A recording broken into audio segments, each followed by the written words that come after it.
Welcome to another recorded live event supporting our most recent Living Resilience Introductory Course, Collateral Beauty. This course, designed to challenge and resource both newcomers and the very experienced in the Collapse-Aware and Collapse-Acceptant communities. Each recording in this series is from either the Saturday or Tuesday online Zoom gatherings intended to deepen an embodied and shared experience of this inner work of collapse in the course called Collateral Beauty.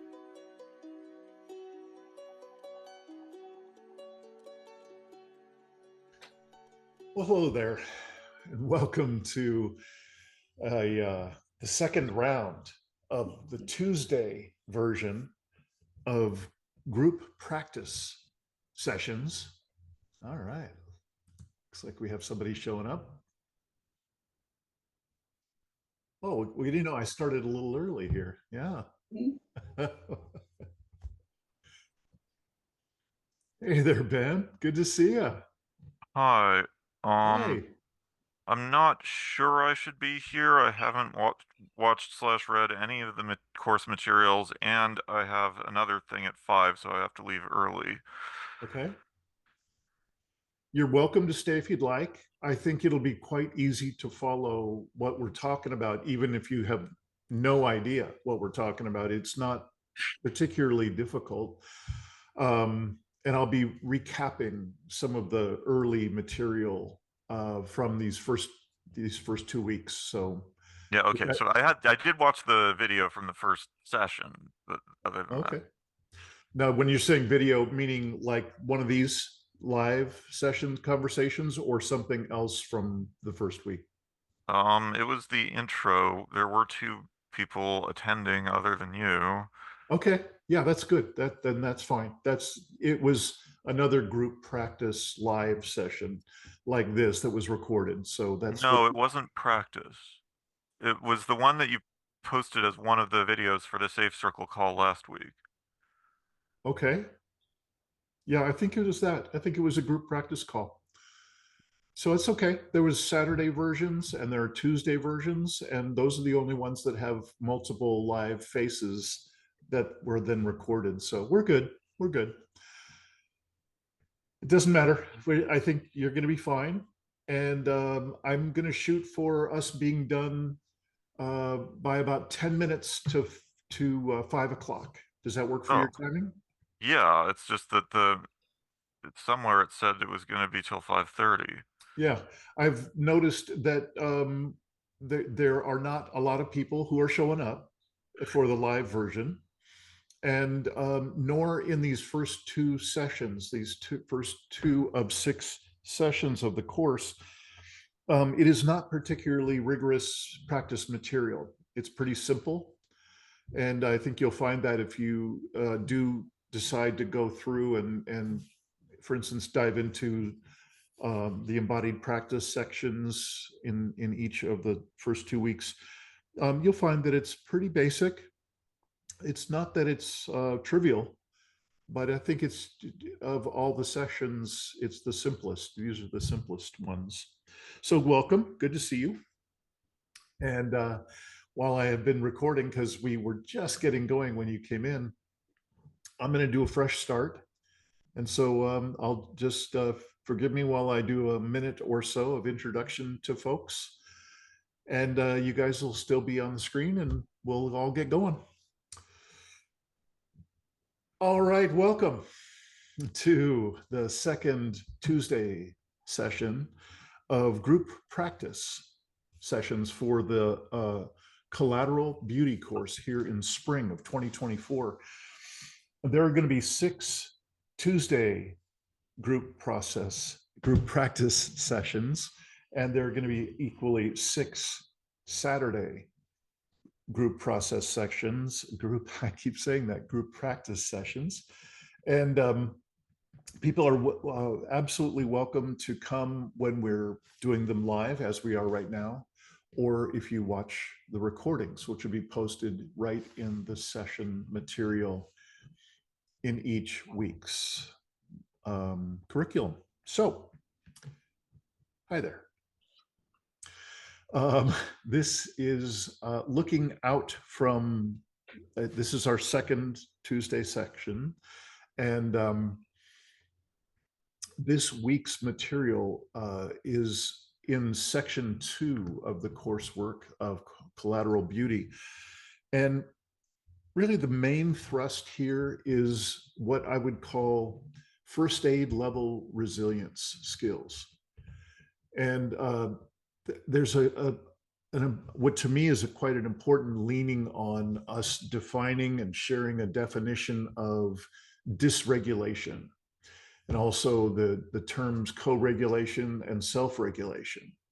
That whole thing about regulation we interpret as anything in life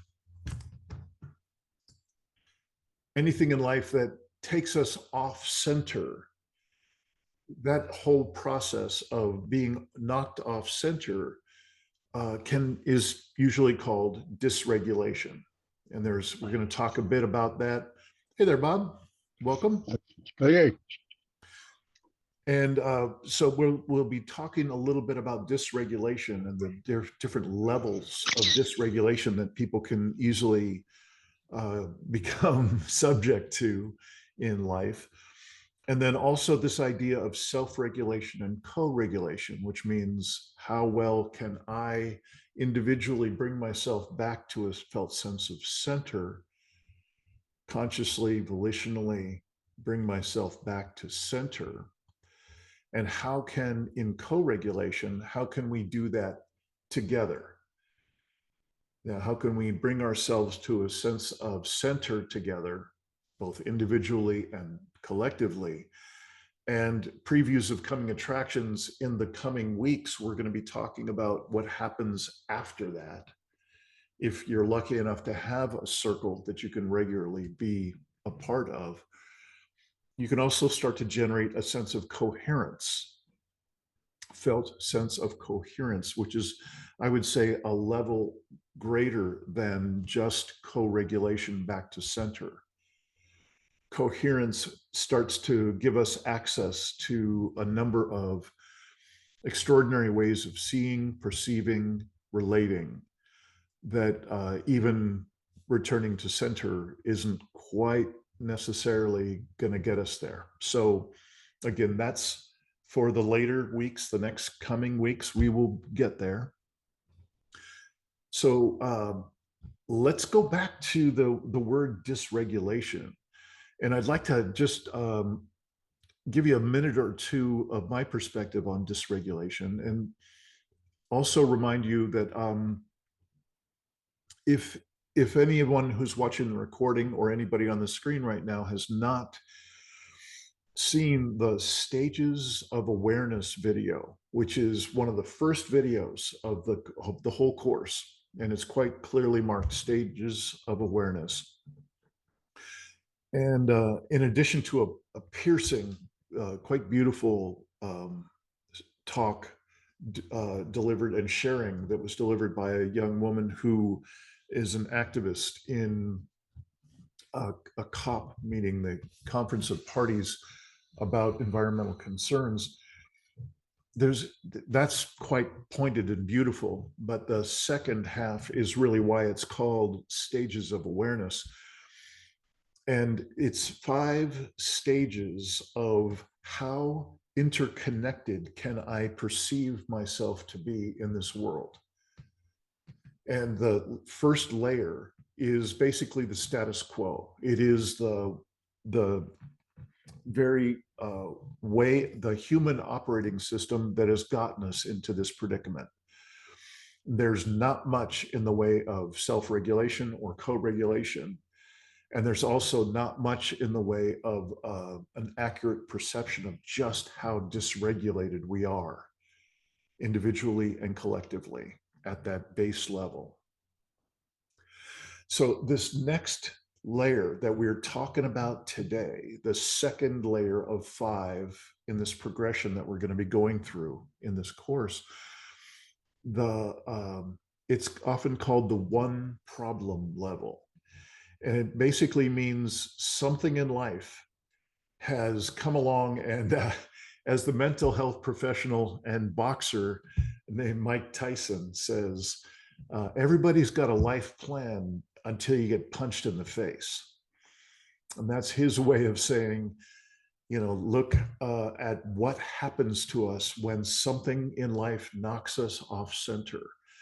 Nothing takes you off center like being punched in the face, except perhaps any of the floods or fires or hurricanes and so on that have been going on around the world in these past few years at a remarkable scale.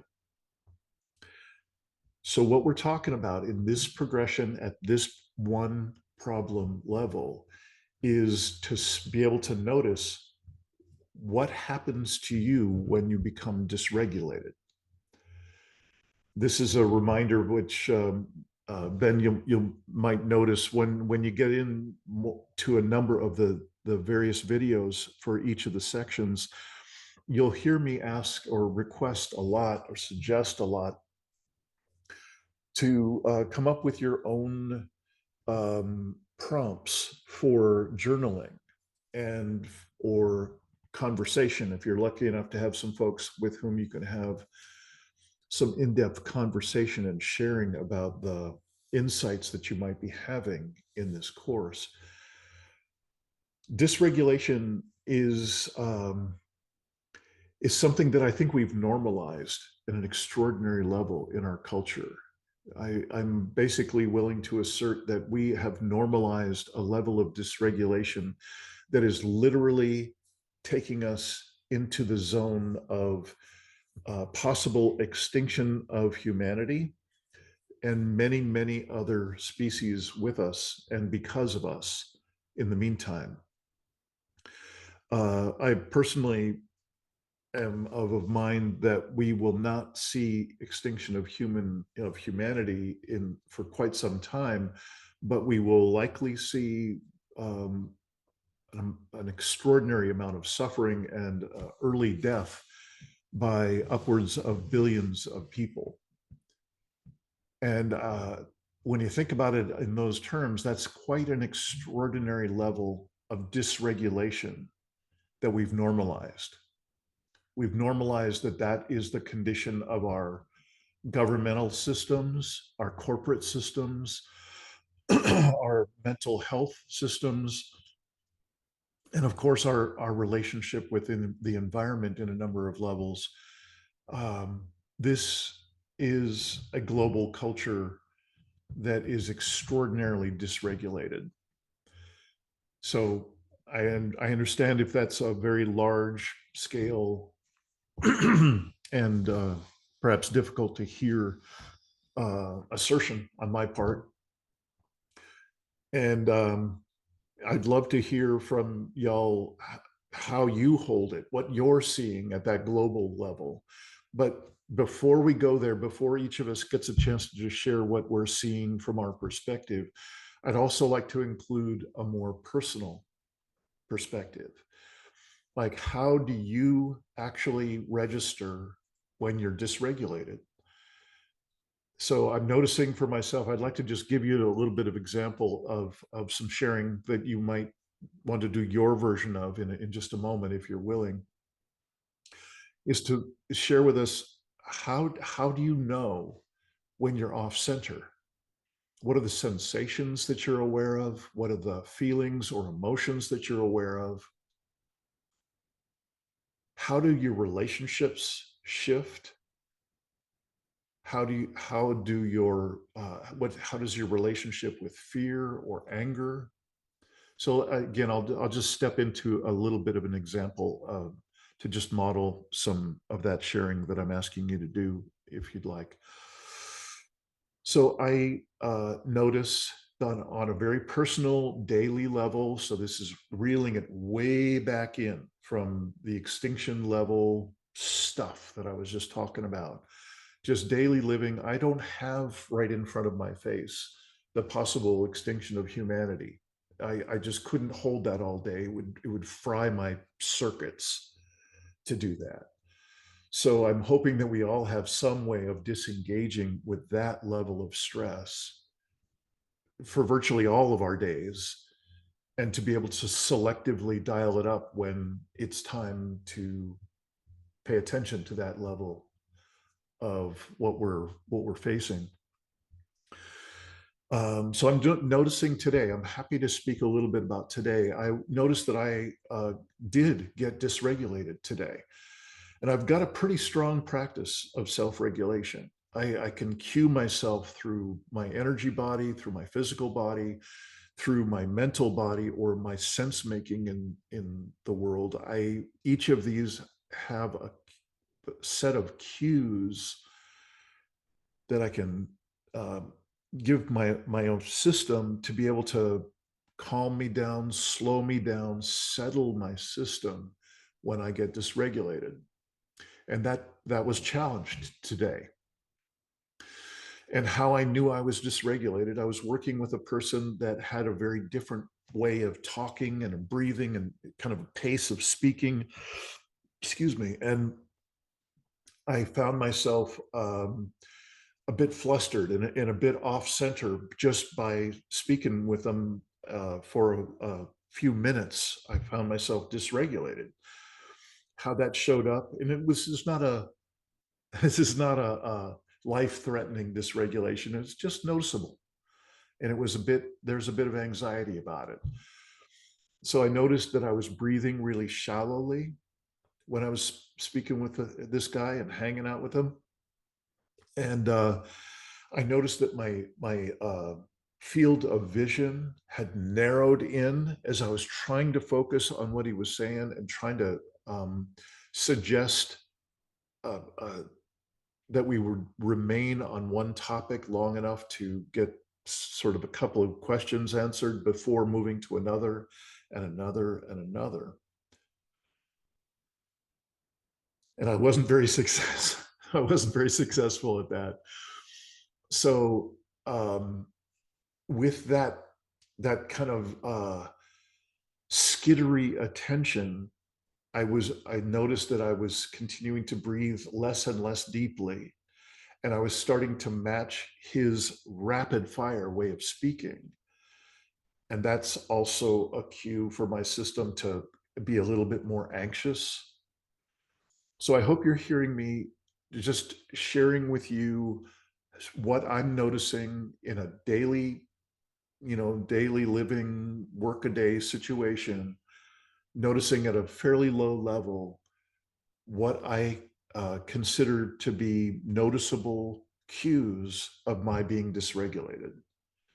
How I regulated myself is I did a couple of the energy body cues, physical body cues, and mental body cues to be able to slow my pace down, slow down that faster speaking that I was just mentioning. I'm doing that now. And I slowed down my breathing, which I'm doing right now. And I also am noticing right now that I'm doing right now what I was doing then, which is I was looking away from the person I was talking about being with today. And so I'm looking away from the screen from you all. So I'm in that slower pace. I'm looking at you now. That's another cue to bring me present here. So these are low level examples of dysregulation, and similarly low level interventions or ways to cue my system back to being self-regulated. I'm curious, two things. If you would share just a little bit about how you know in your body, how do you know when you're dysregulated? And would you also include something about how you notice when you are dysregulated at a larger scale? Do you notice that kind of global level or human extinction level or wherever your attention goes when it can be a little bit more serious or a lot more serious, and those cues might be far larger? So is there anybody who would like to share with us how you know you're dysregulated? What do you notice? Yeah, please, Melissa. You're muted. Okay. Well, yes. Yeah, dysregulation, I mean, well, happened yesterday when uh, the business I'm in, we applied for a grant and we found out we did not get it. Yeah. And dysregulation happens for me when I feel a sense of loss or something I don't have control over.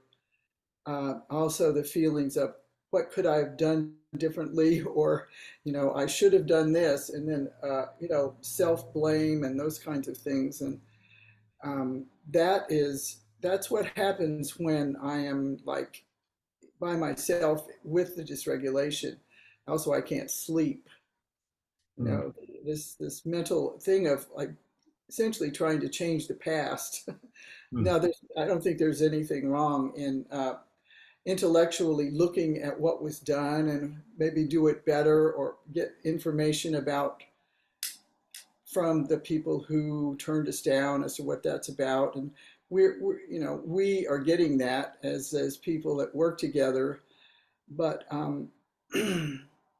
there's always a sense of uh, well, losing feeling like there's a loss. So I really like the name of the meditation and implicit senses, um, because I do meditation just about every day with a group, mhm, and I feel that doing practice like we may be going to do in this course, just practicing these implicit senses training is another way to pay attention to uh, how being dysregulated in the past for me has been pretty just self-destructive. Let's put it that way. I do things that to try to make it go away, but yeah. it's been a number of years, that I've been doing other practices, and it's gotten a lot better. But I recognize it very much. Mhm, Um, so I didn't get a lot of sleep, but then I joined my group and I meditated, and it's this turning back toward the center, like you say, and mhm, what the center is. And just to talk a little bit, that the state of our Earth and the ecology has been on my mind a long time since I've been coming to Safe Circle, and it's really taken the toxicity out of me not getting what I want, as far as things like getting a grant or not being healthy like I should be. mm, Uh, so in one way, that's kind of a effect that I didn't expect, because I don't like, that human species is in trouble. But like I said, this was when Bob was here last time, that I was reading the William Catton book. mhm, No, you have it, and you've read it, Dean. And it's such an incredible, right-on explanation of the evolutionary and uh, the the patterns of how these things work, mhm, not only with humans but also with animals, and the basis that he and others talk about, um, is that there's no blame for us doing that. I mean, I know we can blame each other yeah. for various things, but that's taken the toxicity out of a lot of thinking about it. Mhm, So that's something I'm really involved in this book and the Michael Dowd speech talk. Um, but I just have to say, if I hadn't been here, the Safe Circle calls, I would not have probably heard about Daniel Schmachtenberger and yeah. Nate Hagens and Dowd, and then there are other people that William Catton talks about who were in on this secret. It was not a secret, but nobody else paid any attention to it. No politicians, etc. So that's disturbing. Okay. Anyway, so that's all I got to say right now. All right. Great. Thank you. Either Bob or Ben, would you like to share a little bit about what you notice in your own system when you're dysregulated?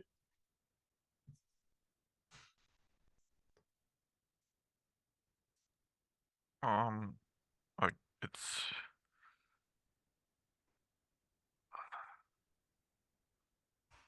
definitely the biggest thing I notice is a sensation in my throat and upper chest that's virtually impossible to describe. Hmm. It can be quite intense, but like it's not pain or pressure, or nausea or an electric sensation, but it's kind of adjacent to all of those in a way. Recently, a fellow community member pointed out to me that maybe I think that's associated with anxiety, and then therefore I get anxious when I feel it. Hmm. Um, but in any case, I also notice shakiness, like, um, whether my hand or my lower jaw right now, I feel a little shakiness in my lower jaw.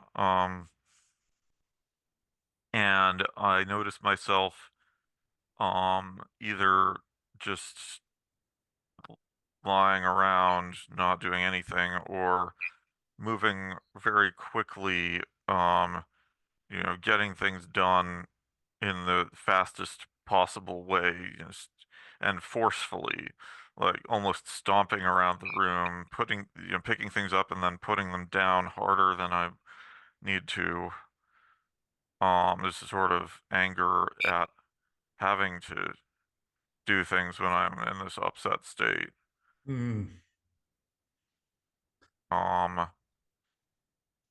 and I guess it might partly be because I insulate myself from a lot of the big bad news out there, but I think I my big intense episodes of anxiety are almost never about the world at large. They're almost always about something happening in my personal life. Right. Um, Great. Yeah. Ben, I sure appreciate you mentioning it about the speed with which you're doing stuff, and then that added anger or the punctuation of what you're doing. I can so relate to that. Thank you. I had forgotten about those elements. Thank you. It's great. And Bob, would you like to share anything about dysregulation, how it shows up for you?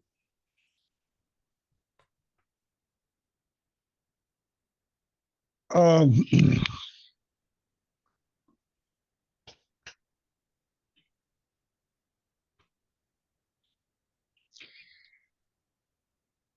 well, I was a little bit late today because I actually running to get here. All right.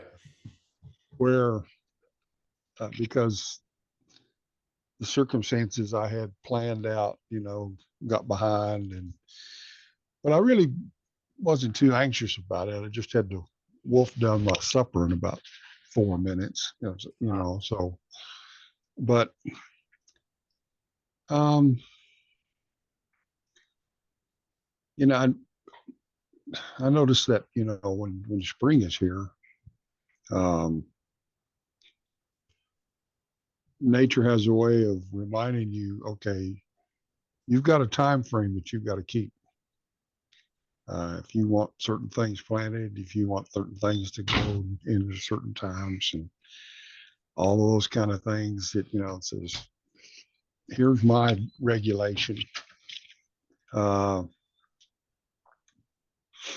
here's my time frame. You have to meet this, and so that kind of pushes you a little bit, to where you wouldn't. I would not want to feel that anxiousness of having to get something done in a certain time. Although I have done really well this this spring. Mm. You can look at my garden and tell I've done very well at not doing what I'm supposed to do.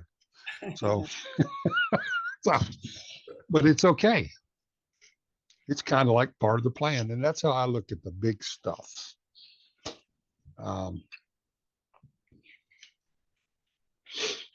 I have no anxiety about collapse anymore. I hate that it has to happen, obviously, but I'm not surprised. And in fact, I'm not even going to go the anthropocentric viewpoint. You know, evolution is pushing us there, and so we have to learn, just like any other species. You have to learn from the mistakes in everybody else except man. You know, all the other humans, much less all the other animals, much less plants. Their time frame for making corrections is, you know, in the thousands and millions of years. And as a conscious being, ours is not. We can know that 50 years ago when Catton wrote book, or you know, in 62 and Rachel Carson wrote Silent Spring, you know, we've known about all this kind of stuff, and that information's been out, but it's just been ignored because of all the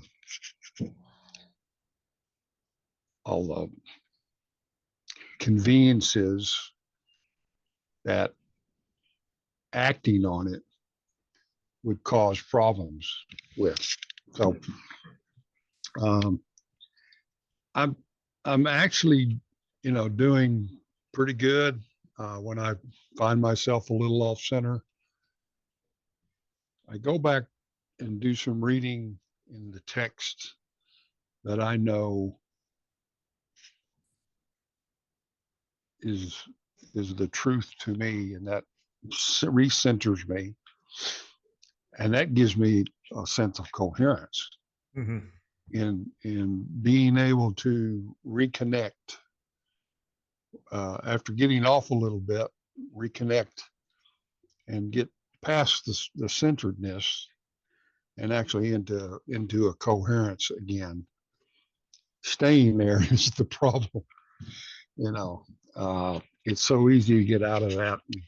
Yeah. Life pushes you out of that every moment. It tries to, not on purpose, it's just the way things are.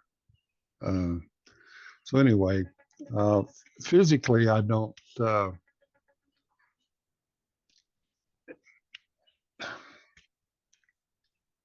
have a lot of physical manifestations that cause me problems when I get off balance.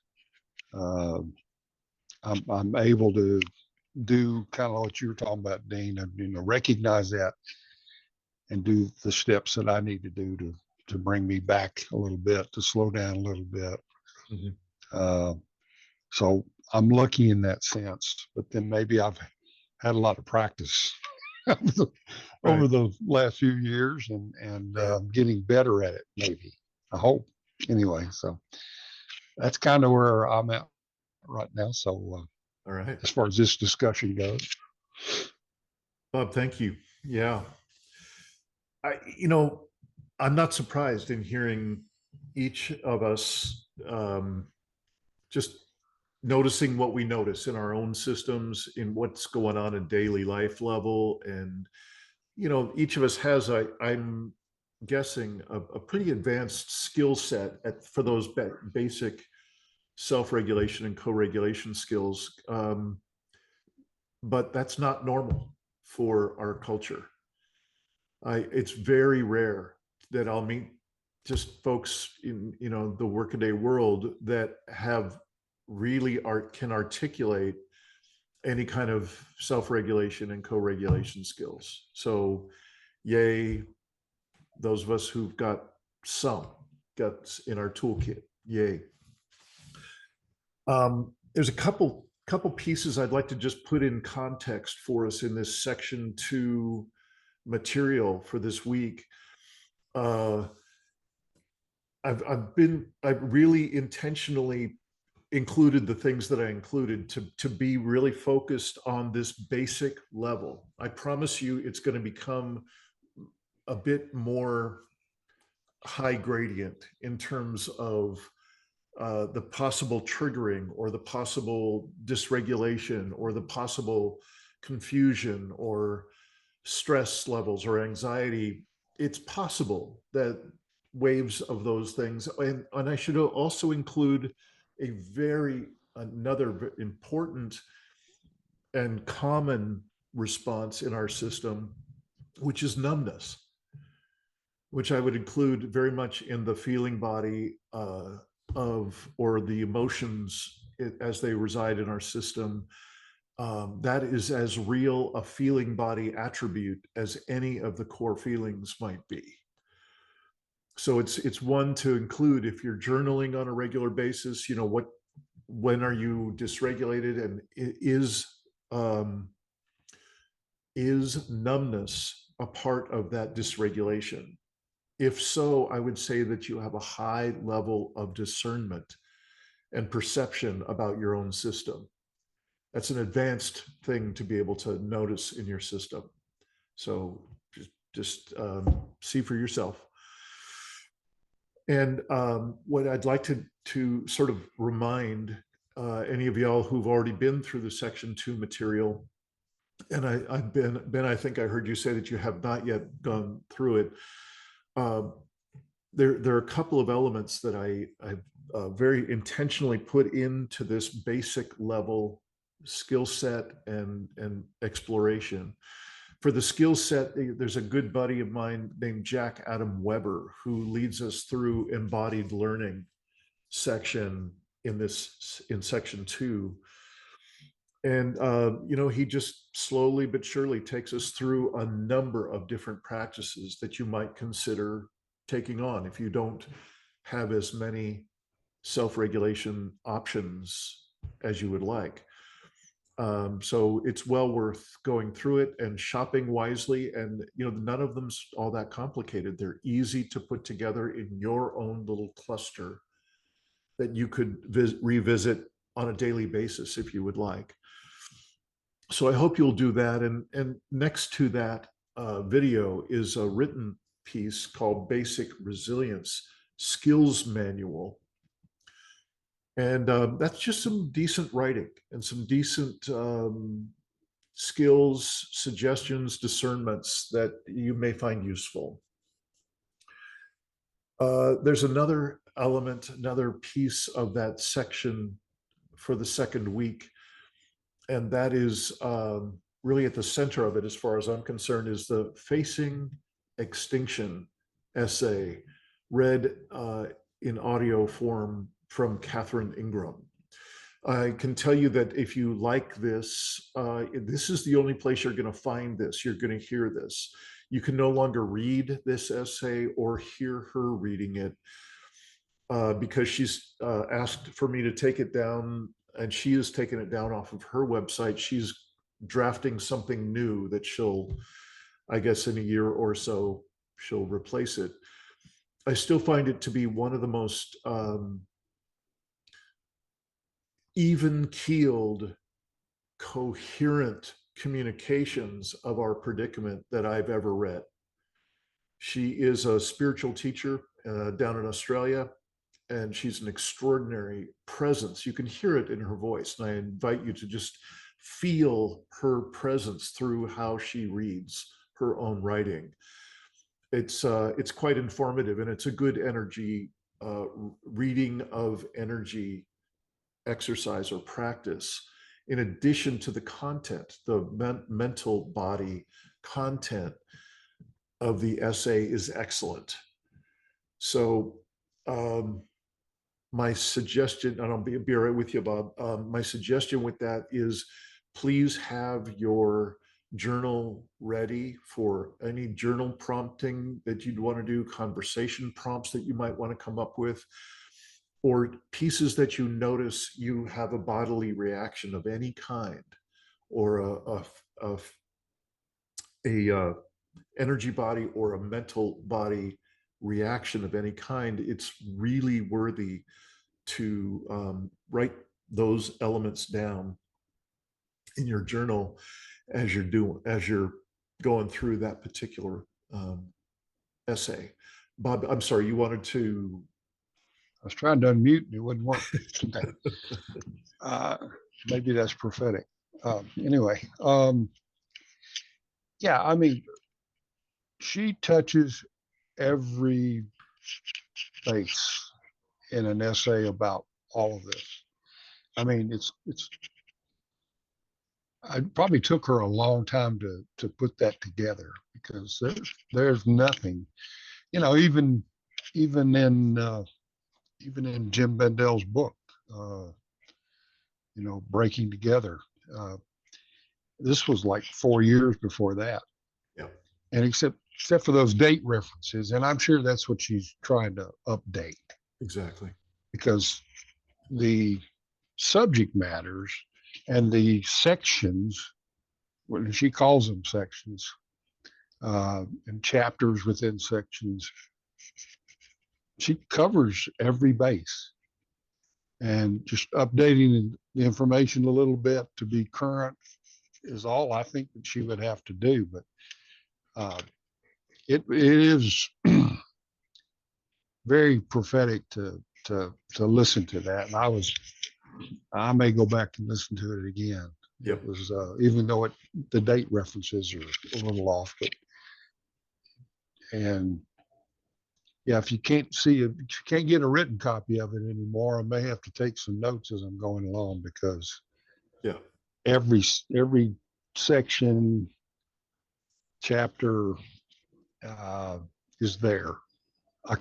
When I got through hearing it, I thought, you know, she didn't forget anything. So Yeah. it was real worth it. So I just wanted to throw that in there. So Great. Thank you, Bob. And if you do decide that you need or want to read the actual written version of the essay, just let me know, because I've got a written version of the essay also stocked away in what I call the kind of manifestos part of the reference material for this course and this body of work. So again, why I include that here is for exactly that reason, Bob, that you've just stated, that, you know, she covers all that ground, and she's sober and clear as anybody I've ever heard lay out this predicament.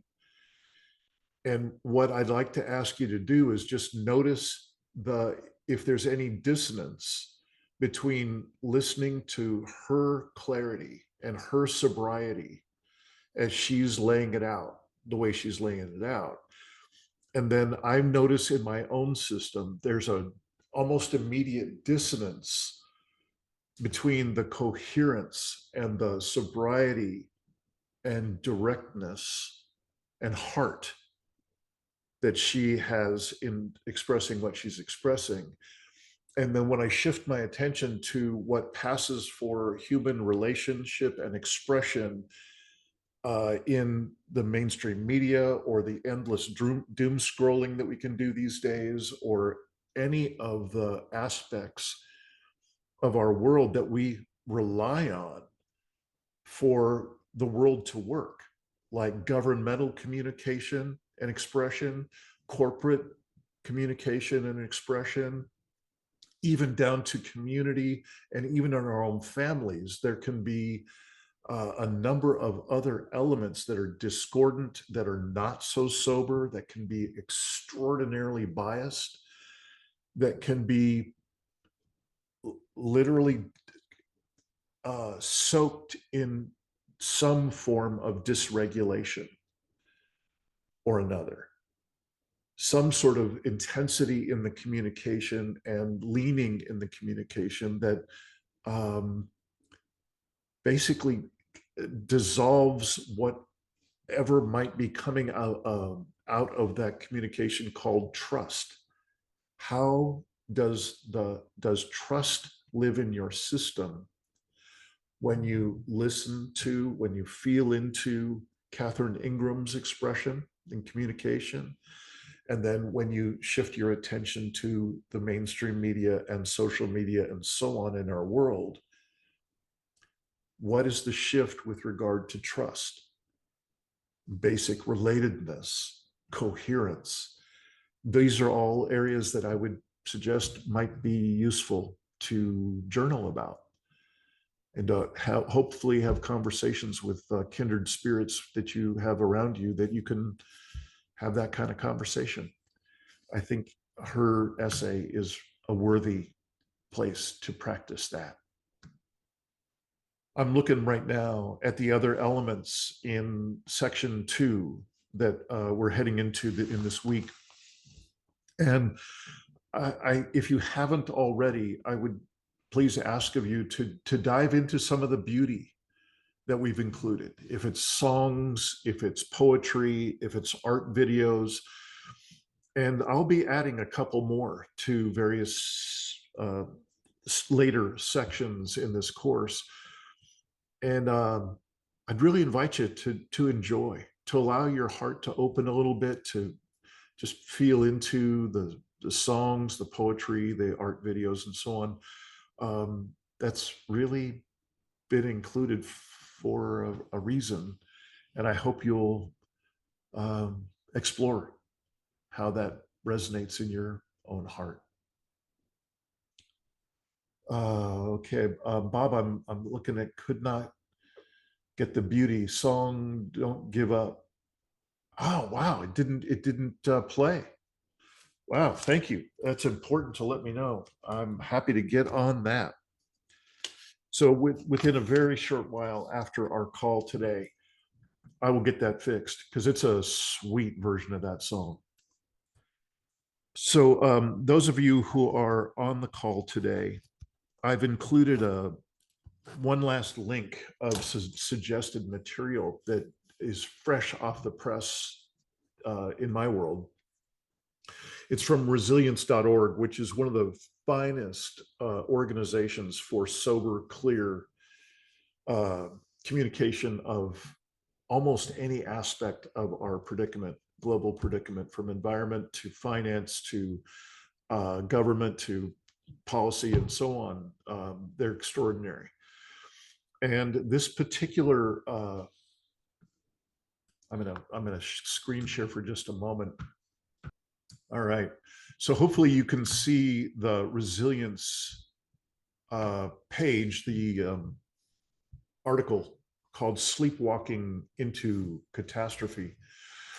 And it's by a dear friend, and a dear friend of this, the podcast that we do called Poetry of Predicament, and a dear friend of this body of work.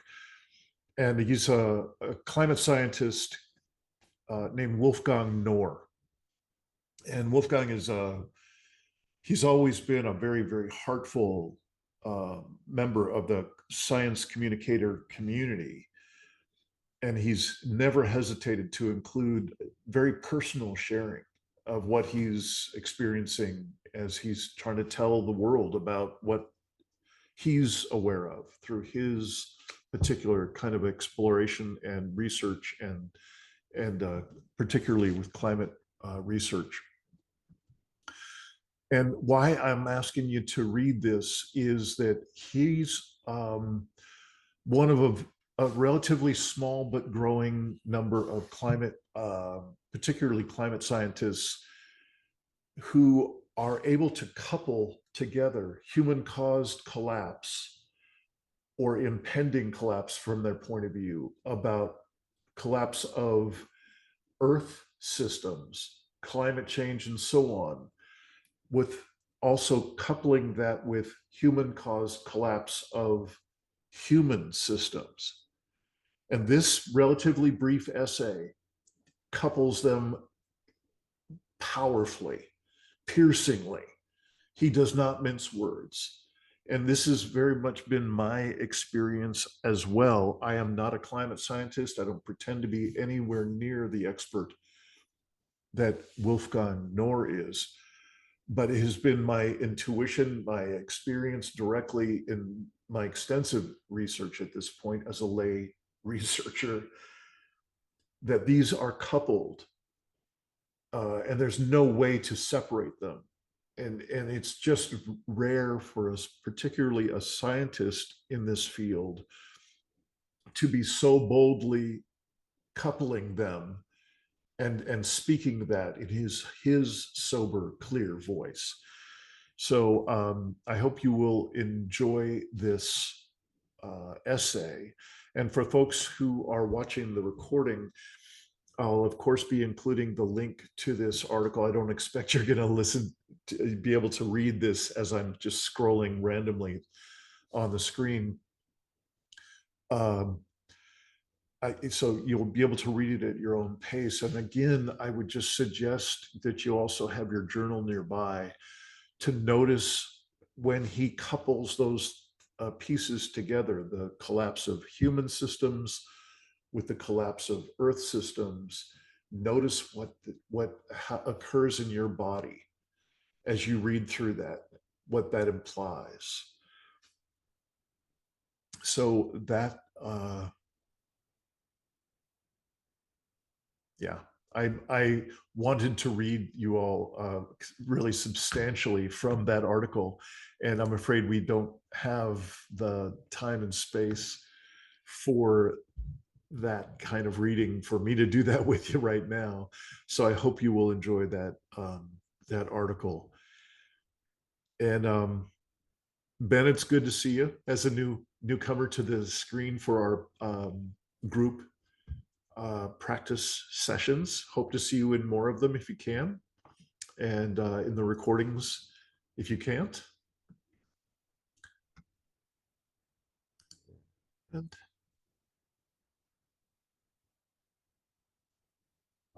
I can include the article in the course materials. Yeah, I just I'll be doing a podcast interview with Wolfgang probably in about a month, because there's a Jem Bendel is going to be putting a number of his articles together and going to be summarizing those articles and in a written form. And so Wolfgang would like to wait for the interview that he and I will do, and we'll bring that here. I think that'll show up right about the end of this series, this whole 6 weeks of Collateral Beauty. So look forward to that. And in the meantime, all right, just make a note. So we're about at the time that I promised Ben and really myself as well that we would be ending today. Here's a little bit of forewarning. This is the last of the super basic level of self-regulation, co-regulation, defining things like dysregulation. The next levels out from here do exactly what the Paul Chafurka stages of awareness do, is they deepen and they broaden with each level up those stages of awareness.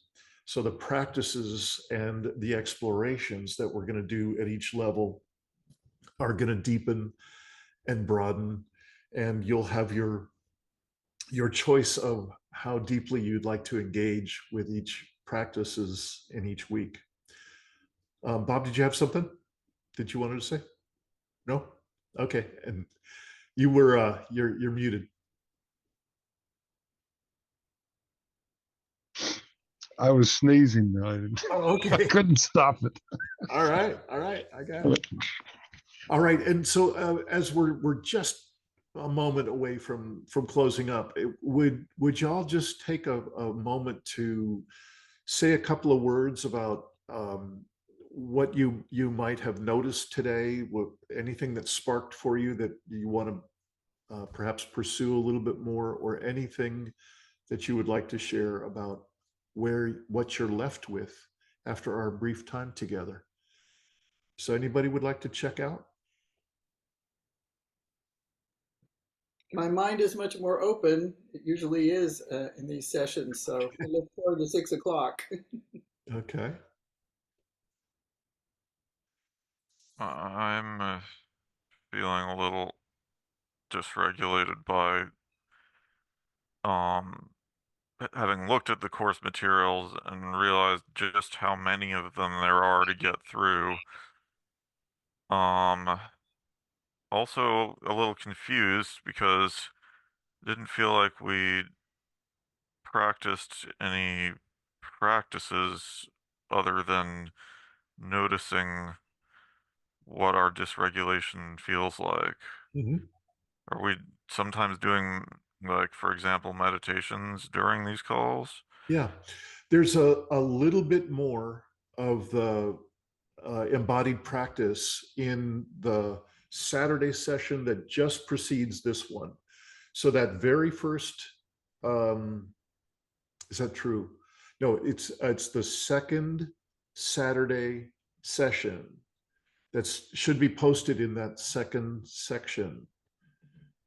Um, you'll get a bit more of the actual practices. Yes. And it's Okay. my intention, absolutely, that we're going to do more of that embodied practice in each session, Tuesday and Saturday, all the way out.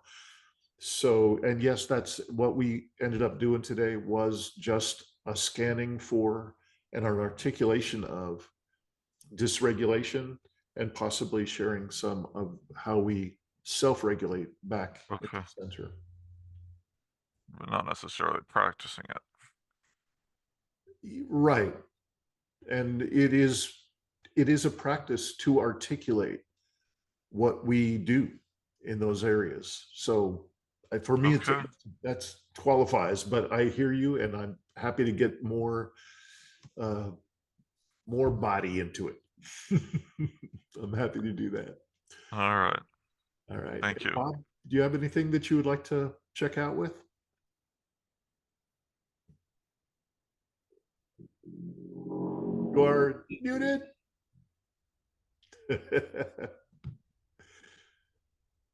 Thought I might sneeze again, so I muted myself. Anyway, nothing really tonight. I'm gonna read this article here as we get off, actually. So I've got time. I'm gonna do that. And Great. so good to have that. I'm glad to see everybody this evening, and hope to see you next time too. All right. Thank you all. Great to have you here. Thank you. Thanks, Jimmy. Thank Hopefully you. see you Bye. Saturday. Welcome to another recorded live event supporting our most recent Living Resilience Introductory Course, Collateral Beauty. This course, designed to challenge and resource both newcomers and the very experienced in the Collapse-Aware and Collapse-Acceptant communities. Each recording in this series is from either the Saturday or Tuesday online Zoom gatherings intended to deepen an embodied and shared experience of this inner work of collapse in the course called Collateral Beauty.